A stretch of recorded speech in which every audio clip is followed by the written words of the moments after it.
Welcome dear rockets, कैसे हैं आप सभी। आइए देखते हैं मॉन्स्टर सीरीज का पार्ट 21। पिछले पार्ट्स का लिंक आपको नीचे डिस्क्रिप्शन बॉक्स में मिल जाएंगे, उनको जाकर आप जरूर देखिएगा और फिर देखिए मजा ही मजा। तो पिछले पार्ट के एंड में हमने देखा कि जिना को साफ साफ पता चल चुका है कि चैंग ही ली है, तो वो बहुत ही इमोशनल होकर ली को कॉल करते हुए उसको देखने जाती है। एंड दूसरी ओर जब ली को होश आता है तो उसके हाथ में स्पैनर होता है और पास में डेविड होता है अधमरी हालत में। तो गार्ड्स ली पर शक करते हैं, लेकिन ली डेविड से कहता है कि सर प्लीज इनको बताइए कि मैंने आपको नहीं मारा। डेविड कुछ कहने की कोशिश करता है एंड इस पार्ट की शुरुआत में वो ली की तरफ इशारा करके कुछ कहने वाला होता है, लेकिन उसी पर दम तोड़ देता है। दोस्तों यहाँ से ली बुरी तरह फंस जाता है। पुलिस उसको अरेस्ट करके लेकर जा रही होती है और तब एंड्रयू भी वहाँ पर होता है और बॉडीगार्ड से कहता है कि अब तो इसकी कहानी का दी एंड हो चुका है। ली को दोस्तों उसकी बात साफ साफ सुनाई देती है और वो मुड़कर देखता है कि एंड्रयू के पास ही बॉडीगार्ड खड़ा हुआ है। बस वो समझ आता है कि ये इसी की चाल थी, पर बॉडीगार्ड एंड्रयू को चुप कराते हुए कहता है कि कुछ मत बोलो, उसके कान बड़े तेज है। इतने में जिना पहुंच जाती है और पूछती है तुम्हें पुलिस ने अरेस्ट क्यों कर लिया है। एंड्रयू फिर उसके कान भरता है कि तुम्हें पता है इसने कत्ल किया है, लेकिन दोस्तों ली चिल्लाता है कि अरे इसने मुझे फंसाया है, तुम इसकी बातों पर विश्वास मत करना। पुलिस तो फिर ली को लेकर जाती है और जिना बहुत रोने लगती है, लेकिन एंड्रयू की समझ में नहीं आता कि जिना चैंग के लिए इतना इमोशनल क्यों हो रही है। वो कहता है अरे तुम उसके लिए रो क्यों रही हो, वो कातिल है कातिल। लेकिन दोस्तों वो कहती है वो किसी का कत्ल नहीं कर सकता, मैं उसे अच्छे से जानती हूँ। कहकर वो रोते हुए क्राइम स्पॉट पर जाती है, पर उसे अंदर अलाउ किया नहीं जाता। तो वो होटल के सीसीटीवी को चेक करती है और वहाँ बताते हैं कि फुटेज डिलीट हो चुका है। एंड्रयू फिर कहता है कि तुम्हें ये सब करने की क्या जरूरत है, वो सच में कातिल है। जिना कहती है वो कातिल हो ही नहीं सकता और ये मैं साबित करके रहूंगी। ये कहकर दोस्तों वो चली जाती है। फिर क्या था, ली को इंटरोगेशन के लिए लेकर जाया जाता है। दूसरी ओर एंड्रयू जेजे से मिलने चाहता है जो बढ़िया तैयार हो रहा है। उसने दोस्तों हॉस्पिटल में फिर ड्रामा किया होता है कि अब वो बिल्कुल ठीक हो चुका है। असल में वो ली के अरेस्ट होने की वजह से बहुत ज्यादा खुश है। अब एंड्रयू वैक्सीन फॉर्मूला मांगता है तो जेजे भी उसको देखने के लिए दे देता है। एंड्रयू पूछता है एक बात बताइए, वैसे आपने डेविड का कत्ल करवाया क्यों, ये ट्विस्ट तो हमारे प्लान में था ही नहीं। जेजे कहता है हम तो सिर्फ उसको घायल करवाना चाहते थे, लेकिन बदकिस्मती से वो मर गया, अब क्या करें। जो भी हो चैंग फंस गया, बस हमें और क्या चाहिए। अब एंड्रयू कहता है ठीक है वो तो ठीक है, पर क्या मैं ये फॉर्मूला रख सकता हूँ, आपको डिकोड करके बता दूंगा। जेजे चौंक जाता है कि ये तुम्हें क्यों चाहिए। एंड्रयू कहता है मेरे पास हो या आपके पास, इससे क्या फर्क पड़ता है, हमारा मकसद तो एक ही था ना। क्या आपको मुझ पर अभी भी विश्वास नहीं है। इस पर जेजे की हो जाती है बोलती बंद। वो कहता है ठीक है तुम ही रख लो, मुझे कोई प्रॉब्लम नहीं है। अब यहाँ से एंड्रयू के जाने के बाद बॉडीगार्ड कहता है सर आपने उसे फॉर्मूला क्यों दिया। जेजे कहता है डरो मत, जब तक उसकी ऑडियो रिकॉर्डिंग हमारे पास है वो हमारे खिलाफ कुछ नहीं करेगा। यहाँ से दोस्तों अगले सीन में जेजे नेल से मिलने जाता है और कहता है सॉरी मेरी वजह से आपको अपनी पदवी से हाथ धोना पड़ा, लेकिन हाँ वैक्सीन फॉर्मूला की ओरिजिनल और इकलौती कॉपी फिलहाल मेरे पास है और मैंने चैंग को कत्ल के केस में फंसा भी दिया है। ये सुनकर नेल बड़ा खुश हो जाता है कि चलो वैक्सीन फॉर्मूले की वैल्यू कई बिलियंस में होगी और अब हमें डोडो ग्रुप को हराने में कोई दिक्कत नहीं होगी। फंस भी गई तो क्या हुआ, मैं उससे भी बड़ी मछली पकड़ने वाला हूँ। और तुम्हें पता है चेयरमैन की वाइफ यानी मेरी बहन ने अपने सारे शेयर्स मुझे देने का वादा किया है, अब हमें कोई नहीं हरा सकता। वहाँ एंड्रयू, सिंडी, ग्रे और एंड्रयू का असिस्टेंट सभी को पूछताछ के लिए पुलिस स्टेशन बुलाया जाता है। ली को देखकर तो सिंडी छाती फाड़ कर रोने लग जाती है कि नहीं ली ने कुछ नहीं किया होगा, उसको छोड़ दीजिए। एंड यहाँ दोस्तों इंटेरोगेशन रूम में एक ऑफिसर ली से पूछता है कि सच बताओ तुमने डेविड का कत्ल क्यों किया, तुम्हारे हाथ में वो वेपन था जिससे डेविड पर हमला किया गया था और तुमने वो फॉर्मूला कहाँ रखा हुआ है। ली कहता है देखिए मैं आपको कई बार बता चुका हूँ, मैंने उसका कत्ल नहीं किया, मुझे नहीं पता कि मेरे हाथ में वो वेपन आया कहाँ से। आप चाहो तो वो सीसीटीवी चेक कर लो। अच्छा सीसीटीवी चेक कर लो, वो तो तुमने पहले से डिलीट करवा दिया है, हमें कोई फुटेज नहीं मिला वहाँ पर। ली कहता है कि सर मेरी टीम का ग्रे मेरे साथ ड्रिंक कर रहा था और ड्रिंक लेने के बाद मैं बेहोश हो गया, आप उस ड्रिंक को टेस्ट करवाइए। पर दोस्तों ऑफिसर कहता है कि हम चेक करवा चुके हैं, उसमें कोई ऐसी बेहोशी की दवा नहीं पाई गई, इसलिए ड्रामा मत करो और सच बताओ। ली कहता है सर आप ग्रे से पूछिए ना। तो अब ग्रे से पूछताछ होती है, पर वो कहता है कि मैंने भी चैंग के साथ मिलकर ड्रिंक किया था, लेकिन नशे में मैं सो गया और आप जैसा कह रहे हैं अगर उसमें बेहोशी की दवा होती तो मैं भी बहुत देर बेहोश पड़ा रहता, पर मुझे तो कुछ नहीं हुआ। इस तरह वो झूठ पे झूठ बोलते जाता है दोस्तों, क्योंकि आपको तो पता ही है ग्रे किसके लिए काम कर रहा था, एंड्रयू के लिए। इसके बाद एंड्रयू से पूछते हैं तो वो ली को फंसाने में कोई कसर नहीं छोड़ता और कह देता है कि चैंग डेविड से कॉन्ट्रैक्ट पर साइन लेने के लिए गया था, पर लगता है उसने डेविड को बहुत टॉर्चर किया होगा, क्योंकि उसके बाद जब मैं डेविड से मिला तो वो बहुत ही परेशान लग रहा था एंड इसके बाद ही उसका कत्ल हुआ है। अब ली के खिलाफ यानी कि चैंग के खिलाफ ये केस और स्ट्रॉन्ग हो चुका था। ऑफिसर तो ली को लॉकअप में लेकर जा ही रहे होते हैं, तब ली एंड्रयू से कहता है कि तुम अच्छी तरह जानते हो कि मैं बेगुनाह हूँ। एंड्रयू कहता है अच्छा तो क्या मैंने तुम्हें फंसाया इस केस में। ली कहता है तुमने तो नहीं फंसाया, तुम में इतनी हिम्मत तो नहीं है और न ही तुम्हारी इतनी ताकत है, मैं जानता हूँ कि तुम ये सब जेजे के लिए कर रहे हो। आज तक तो मेरे दुश्मनों की लिस्ट में जेजे था, पर सोच लो तुमने बीच में टांग अड़ाकर मुझसे दुश्मनी मोल ले ली है और अब तुम भी मेरी लिस्ट में शामिल हो गए हो। देखना तुम्हारा क्या हाल करता हूँ, एक बार बाहर आ जाऊं। ये सुनकर एंड्रयू थोड़ा घबरा जाता है कि मैंने बेवजह इससे पंगा तो नहीं ले लिया कहीं। दूसरी ओर दोस्तों, मीटिंग में सिंडी चेयरमैन को बताती है कि पापा, ली सिर्फ कॉन्ट्रैक्ट पे साइन लेने के लिए गया था, जरूर किसी ने प्लान करके उसे कत्ल में फंसा दिया है। मोजो भी यही कह रहा है और कहता है कि मेरी चैंग से बात हुई थी, उसने कहा ये जेजे का ही काम है। लेकिन दोस्तों अब एंड्रयू कहता है कि पापा, हमें इस मामले में दखल तो देनी ही नहीं चाहिए, यही अच्छा है, क्योंकि सारे एविडेंस चैंग के खिलाफ है और अगर हम उसे सपोर्ट करेंगे तो सोच लीजिए फिर से डोडो ग्रुप का इमेज खराब हो सकता है। चेयरमैन कहता है कि वो हमारी कंपनी के लिए बहुत कुछ कर चुका है और हमारे प्रोजेक्ट के लिए वो उस होटल में गया था, वहाँ किसी ने उसको फंसा दिया है, तो हमारा फर्ज है कि उसे इस मुसीबत से हम बाहर निकालें। हमारी तरफ से इसकी पूरी कोशिश होनी चाहिए। चेयरमैन ये सारी बातें बोल रहा होता है तो एंड्रयू तो जलकर राख हो जाता है। वो तुरंत जेजे को कॉल करके बता देता है कि लगता है चेयरमैन चैंग को छुड़ाने की कोशिश कर रहा है। एंड दोस्तों अब सीधे जेजे नेल को कॉल कर देता है और नेल तुरंत चेयरमैन से मिलने जाता है। वो चेयरमैन से कहता है तुम उस चैंग की मदद मत करो, उसकी वजह से मुझे अपनी पदवी छोड़नी पड़ी, वो किसी का वफादार नहीं हो सकता और अगर तुमने उसकी मदद की तो मैं तुम्हारे आज तक के करप्शन केसेस फिर से खुलवा दूंगा और तुमने जो कंपनी के टैक्स पेमेंट में घोटाला किया है और अपने बिजनेस के लिए तुमने कितनी बार रिश्वत दिया है वो सब मैं मीडिया को बता दूंगा, फिर देखना क्या होगा। और हाँ, औरतों के मामले में तुम्हारी जो कमजोरी है वो तो खुद ही एक अलग कहानी है बहुत बड़ी। ये सुनकर चेयरमैन चौंक जाता है और पूछता है तुम ये सब करना क्यों चाहते हो। नेल कहता है मुझे चैंग से चिढ़न है और मैं चाहता हूँ कि तुम उसकी मदद बस ना करो। देखो मेरे पास अब खोने के लिए क्या ही बचा है, कुछ भी नहीं, मैं तो बिंदास मीडिया को सब बता दूंगा, फिर देखना तुम्हारा क्या होगा, इसलिए समझदारी से काम लो। चेयरमैन बाहर आकर मोजो से कहता है कि चैंग के मामले में हम कुछ नहीं करेंगे, उसमें दखल तक नहीं देंगे।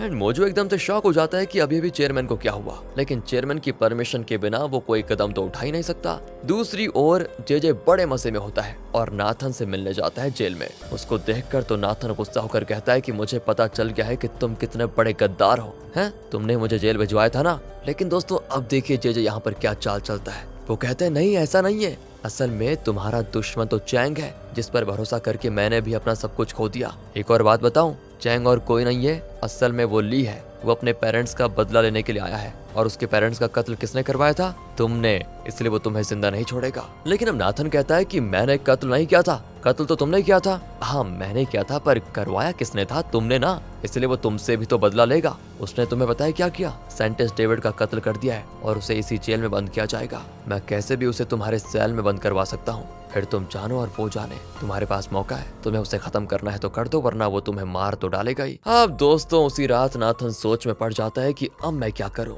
बॉबी कहता है कि गुरु उस ली को आने दो, यहीं पर उसकी कब्र खोद डालेंगे। लेकिन अब नाथन कुछ और ही प्लान कर रहा था दोस्तों। वो कहता है कि हम ली को मारने के बजाय उससे उस वैक्सीन फॉर्मूले के बारे में पता लगवाएंगे जो उसने कहीं छुपा के रखा हुआ है। अगर वो हमें मिल गया तो सोचो करोड़ों में कमा पाएंगे।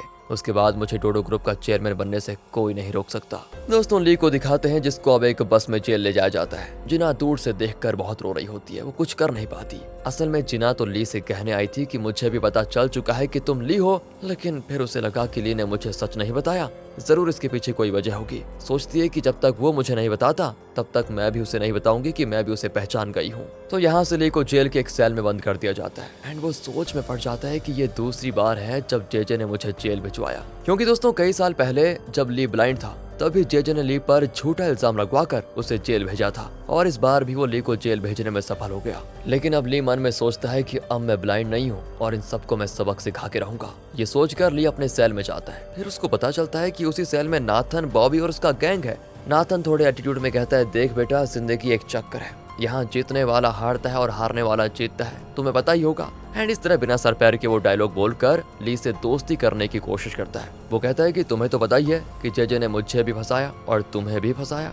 लेकिन दोस्तों ली उसको एकदम इग्नोर कर देता है, जैसे कि वो उसको जानता ही नहीं। दूसरी ओर पैनी और उसके असिस्टेंट को दिखाते हैं जो अपने बॉस के सामने होते हैं। लेकिन अभी बॉस का चेहरा तो दिखाया नहीं जाता, लेकिन वो पूछता है वैक्सीन फॉर्मूले का क्या हुआ। पैनी कहती है कि ली पर झूठा इल्जाम लगा है कि उसने फॉर्मूला चुराया है और डेविड को मार डाला। मुझे बस थोड़ा टाइम दीजिए, मैं फॉर्मूला लाकर आपको दूंगी। पर बॉस कहता है कि नहीं, अब तुम्हें कुछ करने की जरूरत नहीं है, मैं खुद इस मामले में मैदान में उतरने का फैसला कर चुका हूँ। उस ली को मारकर भी मैं फॉर्मूला लेकर रहूंगा। तो यहाँ से जेल में अब ली एक जगह पर बैठा होता है। दूसरा कैदी एक पेपर उसके आगे डालकर जाता है। एंड ली उसे उठाता है तो उसमें पैनी का मैसेज होता है कि तुम जेल में सावधान रहना, वहाँ मेरे बॉस का आदमी है एंड तभी नाथन आकर ली से पूछता है कि सच बताओ वो फॉर्मूला तुम्हारे पास है ना कि नहीं है। ली कहते हैं नहीं, और ना ही मैंने डेविड का कत्ल किया है, सच बताऊं तो। नाथन कहता है कि यार मुझसे छुपाओ मत यार, देखो अगर फॉर्मूला मिल गया तो सोचो ना हम दोनों बिजनेस में 50-50 पार्टनर्स बन जाएंगे, यानी कि 50-50%। लेकिन अब ली का दिमाग खराब हो रहा होता है उसकी बातों को सुन के, तो वो कह देता है सुनो मेरी बात, यहाँ से चुपचाप साइड हो जाओ वरना तुम्हारी जान ले लूंगा।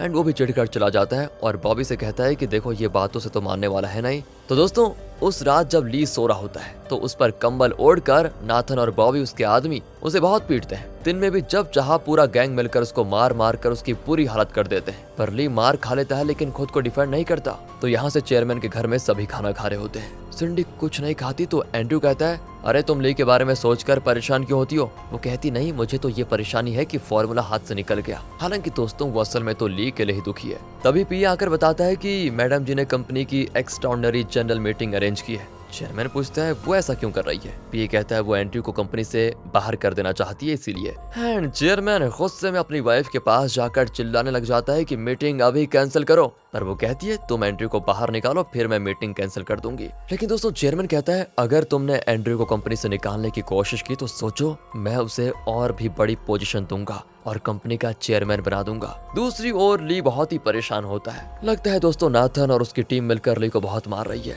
तब गार्ड आकर कहता है कि तुमसे कोई मिलने आया है। ली बड़ी उम्मीद लेकर बाहर जाता है कि जरूर जिनाई होगी, लेकिन वहाँ बैठा होता है जेजे। लगता है उसके पास प्लान्स का भंडार है क्योंकि हर बार हर जगह वो कोई ना कोई प्लान लेकर टपक पड़ता है। कहता है तुम सच में बहुत बड़ी मछली निकले बेटा, उतने ऊंचे ब्रिज से गिरकर भी तुम जिंदा कैसे बच गए, और बताओ मुझसे बदला लेने के लिए भी आ गए। पर मेरा यकीन मानो तुम्हारे पेरेंट्स का कत्ल नाथन ने करवाया था। तुम तो खामखा मुझ पर शक करके मुझे मिटाने पे तुले हुए हो। वो तो तुम्हारे सैली में है, उसको खत्म कर डालो। ली दोस्तों यहाँ से बहुत गुस्सा हो जाता है। दूसरी ओर पेनी जिना से मिलती है और बताती है कि ली बेगुनाह है। असल में जेजे और एंड्रू ने मिलकर उसे इसमें फंसाया है। एंड एंड्रू का नाम सुनकर जिना चौंक जाती है कि वो ली के साथ ऐसा क्यों करना चाहता है। पेनी कहती है हमें सबसे पहले तो ली को छुड़ाना होगा और वो काम सिर्फ तुम कर सकती हो। जिना कहती है कि ली के लिए तो मैं कुछ भी कर सकती हूँ, आप बस बताइए क्या करना है। तब वो कहती है वैक्सीन फॉर्मूला या तो जेजे के पास होगा या एंड्रू के पास, तुम्हें उस फॉर्मूले को ढूंढ कर निकालना है, उसके जरिए ही हम ली को बचा सकते हैं। जिना दोस्तों उसी रात एंड्रू के केबिन को छान मारती है। एंड्रू बाहर से ये सारी चीजें देख रहा होता है। एंड्रू बहुत दुखी होता है कि चैंग को बचाने के लिए जिना कितना कुछ कर रही है, मेरे बारे में उसको जरा भी ख्याल नहीं। दूसरी ओर ली रात को नाथन के मुंह में कपड़ा बांधकर उसकी जान लेने की कोशिश करता है और नाथन मर जाता है दोस्तों। लेकिन कपड़ा हटता है तो वो चिल्ला जाता है। गार्ड्स तभी ली को पकड़कर एक सेल में बंद कर देते हैं। ली कहता है मुझे छोड़ो, मैं उसकी जान लेकर रहूंगा। एंड अगले सीन में नाथन जाता है बाथरूम, तो उसके बाथरूम के अंदर ली खड़ा होता है। आज तो बेटा तेरी शामत आ गई कहकर ली उस पर सीधा हमला कर देता है। अचानक नाथन की आंख खुलती है। लगता है उसका बहुत बढ़िया वाला बुरा सपना था। वो बॉबी से कहता है कि भाई सपने में भी वो मुझको मार रहा है, अब मैं करूँ क्या।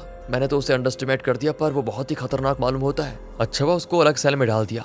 दोस्तों इतने में गार्ड ली को उसी सेल में लेकर आ जाते हैं। नाथन तो अब सोचता है कि यार इसे वापस क्यों लेकर आ गए, मुझे दूसरे सेल में भेजो वरना ये मुझको मार डालेगा। लेकिन ली चुपचाप जाकर एक कोने में लेट जाता है। दोस्तों अब सच बताऊं तो नाथन को बहुत डर लगता है ली से। उस रात भी ली नाथन के गले पर एक नुकीला चीज दबाकर कहता है क्या तुम जानते हो मैं कौन हूँ। मैं वही अंधा ली हूँ और पता है क्या, मैं इसीलिए जिंदा बचा हूँ ताकि तुमसे मेरे पेरेंट्स के कत्ल का बदला ले पाऊँ। नाथन कहता है कि देखो अगर तुमने मुझे मार डाला तो तुम जिंदगी भर यहीं पड़े रहोगे और जेजे बच जाएगा। असली कातिल कौन है ये तुम्हें जल्दी पता चल जाएगा। ली कहता है कि अगर मुझे अलग सेल में रखा गया था तो अचानक गार्ड्स मुझे फिर तुम्हारे सेल में क्यों लेकर आ गए। ये जरूर उस जेजे की चाल है, उसने जरूर कोई प्लान बना के रखा हुआ है। एंड नाथन भी उसकी हाँ में हाँ मिलाता और कहता है मुझे भी ऐसा ही लगता है, शायद वो हम दोनों को फंसाने की कोशिश कर रहा है। दोस्तों यहाँ पर ली एक समझदारी का काम करता है और कहता है कि वैक्सीन फॉर्मूला मेरे पास है। नाथन चौंक जाता है और कहता है ये तो बड़ी अच्छी बात है। ली कहता है कि उसी फॉर्मूले के लिए तो मैंने डेविड का कत्ल किया था।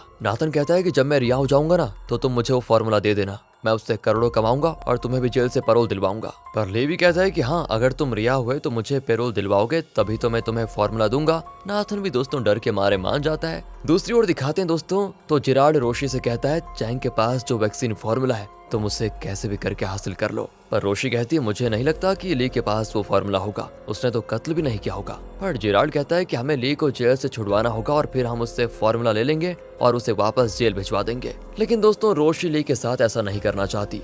लेकिन जेराल्ड उसका बॉस है तो उसे उसकी बात माननी पड़ती है। एंड तब जेराल्ड के मोबाइल पर एक कॉल आता है और वो पेनी के बॉस से मिलने जाता है और यहाँ पता चलता है कि पेनी का बॉस ही तो जेराल्ड का बॉस भी है और जेराल्ड उसी के लिए काम कर रहा है। बॉस कहता है कि मुझे वो फॉर्मूला चाहिए जो ली के पास है और इसके लिए अगर मुझे ली की जान भी लेनी पड़ी तो मैं वो करके रहूंगा। क्या तुम मेरा यह काम कर पाओगे? जेराल्ड कहता है आप फिक्र मत कीजिए, मैं एक ऐसे एजेंट को जानता हूँ जो ली के साथ काम भी करती है, उसके जरिए मैं ये काम पूरा करवा दूंगा। यहाँ जेल में नाथन के गैंग को स्पेशल खाना दिया जाता है। बॉबी कहता है ये क्या, आज वेज क्यों दिया हमें? एक गार्ड आकर ली को बाइबल देता है और ली उसके पन्ने पलटने लगता है। तभी नाथन उसका मजाक उड़ाता है कि अरे इतनी जल्दी संन्यास लेने का इरादा है क्या? पर ली देखता है कि उस बाइबल में उसके लिए कोई क्लू है। फिर काम के दौरान एक बुजुर्ग आदमी गिर पड़ता है तो ली उसको उठाता है और पूछता है दादाजी आप ठीक तो है ना? पर दोस्तों बुजुर्ग ने एक चाकू छुपा के रखा हुआ था जिसे वो अचानक से ली के पेट में घोंप देता है?